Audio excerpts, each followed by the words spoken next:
Hello बच्चों, स्वागत है आप सभी का आपके अपने YouTube चैनल केम गुरु एकेडमी में। तो पिछली क्लास में अपने बात की थी चट्टानों के बारे में, उसके वर्गीकरण के बारे में। आज हमारा जो टॉपिक है वो है खनिज। आज का हमारा टॉपिक क्या है? खनिज। इसको अब खनिज होते क्या हैं बात करते हैं अपने। तो खनिज क्या होते हैं बेसिकली, ध्यान रखना कि दो या दो से अधिक तत्वों से बने तत्व, दो या दो से अधिक तत्वों से बने यौगिक, तत्वों से बने यौगिक जो होते हैं वो क्या कहलाते हैं? खनिज कहलाते हैं। वास्तव में क्या होता है ना कि जब खनिज हमारे दिमाग में आते हैं तो हमारे दिमाग में कुछ ऐसी चीजें आती है कि जो हमें पृथ्वी से निकलते हैं। निश्चित रूप से कुछ एक खनिज पृथ्वी से निकलते हैं, लेकिन अपने आसपास भी बहुत सारे खनिज है। एग्जाम्पल के लिए अगर मैं आपको बताऊं तो जैसे NaCl है, ये खनिज है क्योंकि दो तत्वों से मिलकर बना हुआ है, Na और Cl से। या अगर मैं आपके सामने बात करूं जैसे HCl है, ये भी क्या एक तरह से खनिज है। और एक और क्यों है खनिज? क्योंकि ये दो या दो से अधिक तत्वों से मिलकर बना हुआ है। इसी तरह अगर मैं बात करूं CaCO3 की, तो ये भी क्या है? खनिज है। या अगर मैं बात करता हूं Al2O3, तो ये भी क्या है? खनिज है। तो खनिज क्या होते हैं वास्तव में? दो या दो से अधिक तत्वों से मिलकर बने जो तत्व होते हैं, दो जो यौगिक होते हैं, उसको क्या कहा जाता है? खनिज कहा जाता है भाई। या तो दो या दो से ज्यादा देखो कितने भी हो सकते हैं। जैसे एक फिटकरी का सूत्र होता है K2SO4 डॉट Al2SO4 की थ्राइस, Al2SO4 की थ्राइस डॉट 24H2O। ये भी क्या है? वास्तव में खनिज है। तो खनिज जो होता है वो यही होते हैं कि जिसमें दो या दो से ज्यादा यौगिक उपस्थित होते हैं, उसको क्या कहा जाता है? खनिज कहा जाता है। अब दूसरा जिसमें आता है वो आता है खनिजों का वर्गीकरण। क्या आता है? खनिजों का वर्गीकरण।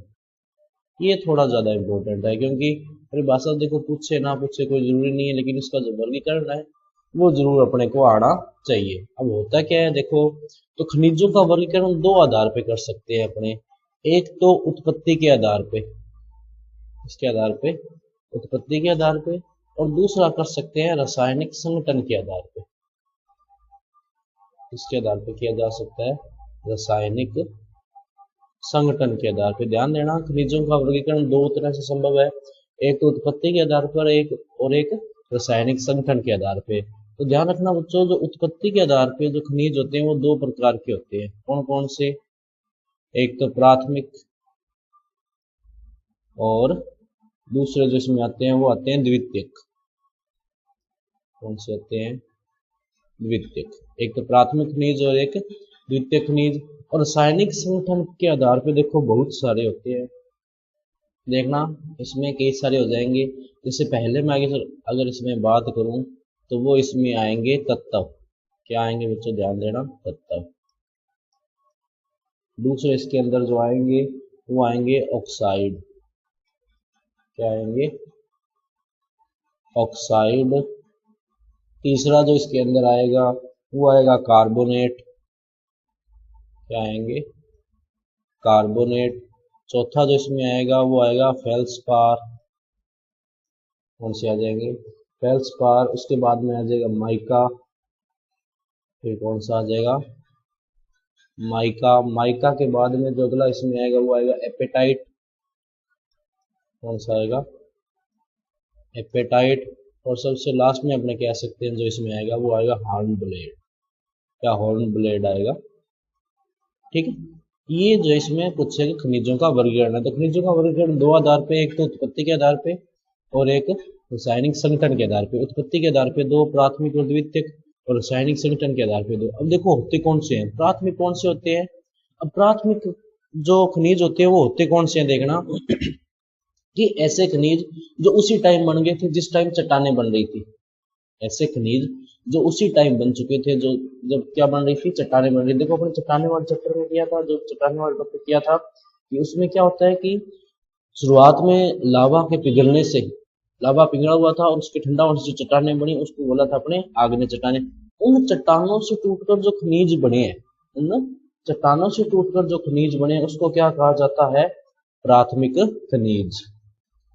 तो प्राथमिक खनिज तो वो हो गए, और इसीलिए अपने इसको जो है वो प्राइमरी खनिज इसको कहते हैं। और एक और बात इसमें ध्यान रखना कि ये जो खनिज होते हैं जो द्वितीय खनिज होते हैं वो प्राथमिक खनिजों से बने, इसलिए इनको अपने जन्मदात्री खनिज भी कह सकते हैं। एक तरह से क्या कह सकते हैं?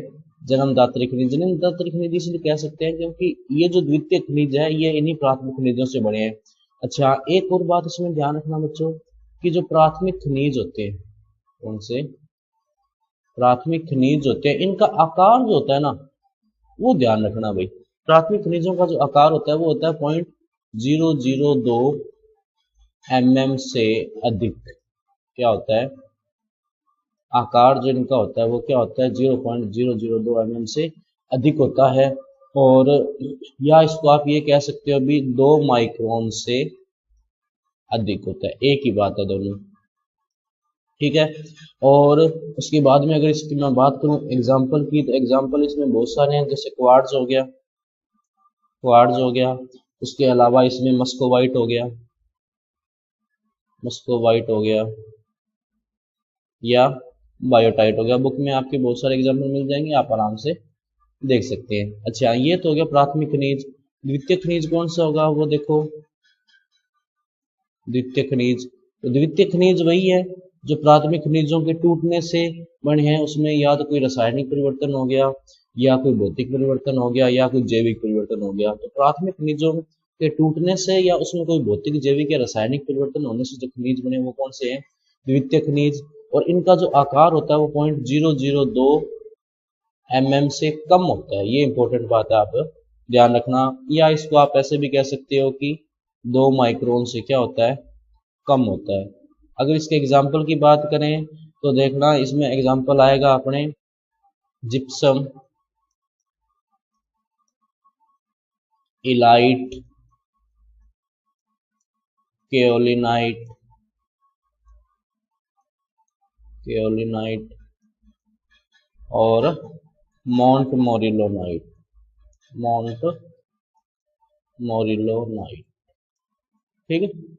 ये इसके एग्जाम्पल। अच्छा, ये जो 3 एग्जाम्पल है इनका आप थोड़ा स्पेशल ध्यान रखना क्योंकि ये अपने आगे 3rd चैप्टर में आएंगे, इलाइट, केओलिनाइट और मॉन्ट मोरिलोनाइट। तो ये तो हो गई बात अपने प्राथमिक और द्वितीय खनिजों की। अब उसके बाद में जो आता है वो आते हैं अपने उत्पत्ति के आधार पे। क्या आते हैं?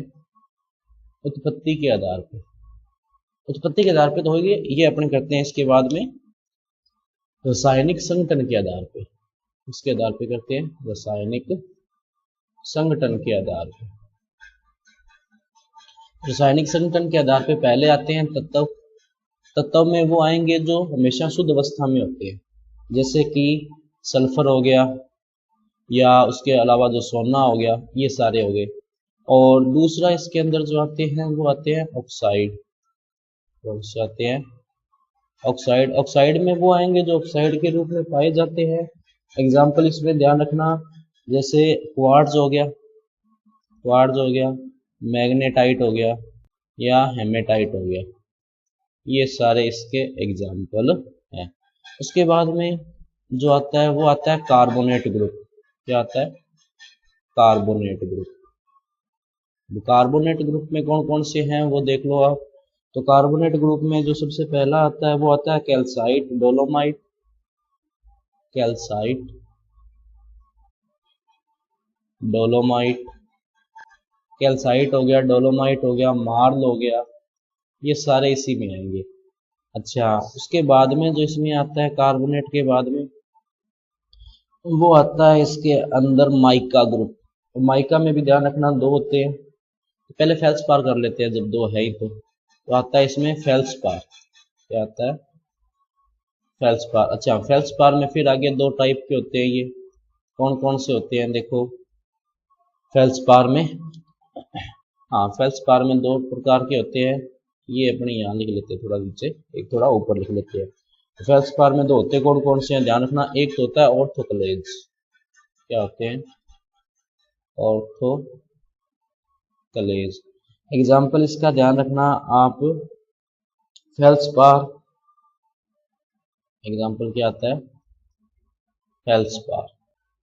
और अगर बात करें ऑर्थोक्लेज, जो अपने फेल्सपार का दूसरा वर्ग है ऑर्थोक्लेज का, उसमें देखना वो कौन सा होता है।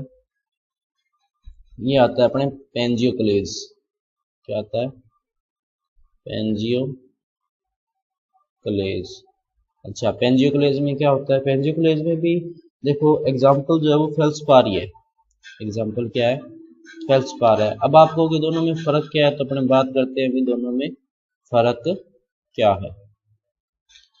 तो ये जो ऑर्थोक्लेज होता है इसमें तो होता है मेनली पोटेशियम, और जो पेंजियोक्लेज होता है उसमें मुख्यतः क्या होता है? अपने सोडियम होता है। ठीक है, तो ये दोनों में डिफरेंस होता है। उसके बाद में अगर अपने नेक्स्ट बात करें इसमें, तो देखो आते हैं अपने कौन से, माइका वर्ग। कौन सा आता है? माइका वर्ग। अब माइका में भी दो है, देखो माइका में कितने हैं? दो है, एक तो सफेद माइका और एक ब्लैक माइका। एक तो सफेद माइका और एक ब्लैक माइका, या काले माइका भी कह सकते हो। सफेद माइका और काले माइका। अच्छा, सफेद माइका क्या होती है वो देखना। जो सफेद माइका होती है वो होती है पोटेशियम एल्यूमिनियम सिलिकेट। क्या होती है? Potassium aluminium silicate. और जो ब्लैक माइका होती है वो होती है पोटेशियम एल्यूमिनियम मैग्नीशियम और आयरन से मिलकर बनी हुई। ये सिलिकेट होता है किसका? ये भी क्या होता है? सिलिकेट होता है, लेकिन किसका होता है? या तो पोटेशियम का, या एल्यूमिनियम का, या मैग्नीशियम का, या आयरन का। ठीक है, हालांकि इसकी डेफिनेशन दे रखी है आपकी बुक में कि जो पोटेशियम और एल्यूमिनियम के सिलिकेट है वो तो क्या है? सफेद माइका। और जो पोटेशियम एल्यूमिनियम मैग्नीशियम या आयरन के सिलिकेट है वो क्या होंगे? Black mica. अच्छा, ये हो गए वर्ग। अब उसके बाद में दो और आते हैं इसके अंदर, देखना कौन कौन से दो और आएंगे इसमें। वो हैं कौन कौन से, वो अपने करते हैं बात। जैसे कि ये हो गया इसमें, हाँ यहाँ पे लिख लेते हैं अपने। दो और आते हैं, कौन कौन से? एक तो आता है एपेटाइट वर्ग। क्या आता है? एपेटाइट वर्ग। अब एपेटाइट वर्ग में परिभाषा वगैरह तो इसने दे नहीं रखी, बस एग्जाम्पल जो होता है वो ध्यान रखना इसमें। इसका एग्जाम्पल आता है क्रिस्टलाइन कैल्शियम फास्फेट। क्या आता है? Calcium phosphate. एग्जाम्पल क्या आता है इसमें? Calcium phosphate. और लास्ट में इसमें जो आता है एपेटाइट के बाद में, वो आता है हॉर्न ब्लेंड। वो आता है हॉर्न ब्लेंड। हॉर्न ब्लेंड में भी जो है बस आपको एग्जाम्पल ही ध्यान रखना है इसका। जैसे मैग्नीशियम सिलिकेट हो गया, आयरन सिलिकेट, कैल्शियम सिलिकेट, या मैग्नीशियम सिलिकेट, या आयरन आयरन सिलिकेट, ये जो होते हैं इसमें मेनली है। अच्छा, आप ये ऐसे मत लिख देना, मैंने आपको शॉर्ट में लिखा है कैल्शियम सिलिकेट, मैग्नीशियम सिलिकेट, आप जो है प्रॉपर हिंदी में इसका नाम लिख देना। तो ये हो गया अपने वर्गीकरण किसका?